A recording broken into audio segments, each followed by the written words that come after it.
þá byggir þetta rosalega mikið á því að það sé ennþá edgy að tala þetta karlæga sem að byggir allan okkar heim. Einmitt. Og það einhvern veginn ennþá punk, þau láta það líta út eins og það sé punk. Já, einmitt, eins og ég segi, það kemur ekki óvart ef Borgarleikhúsið kemur núna með leiksýningu The Manosphere eða karlar með hættulegar skoðanir.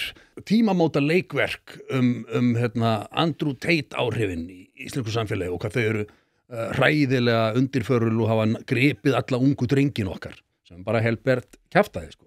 En þau haldi einhvern veginn að þarna séu þau með puttan á púlsinum og bara séu alveg æðislega að vinna samfélaginu rosalega þarft og mikið verk og einhvern veginn leikarar þeir halda öðrum þræði að þeir séu rosa miklir heimspekingar sko. Þetta svona, og þarna þeir halda að þeir séu með það í höndum sér einhvern veginn að greina allt samfélagið og það kannski einhvern tímann hefur að verið þannig sko. Þetta hefur að verið hægt að nota þetta form til þess að koma með greiningar og gagnrýni á þjóðskipulagið og svona en þeir hafa bara, algjörlega mist það hlutverk ef það hefur einhvern verið með því að elta bara alltaf vinsælustu ríkjandi skoðun hverju sinni.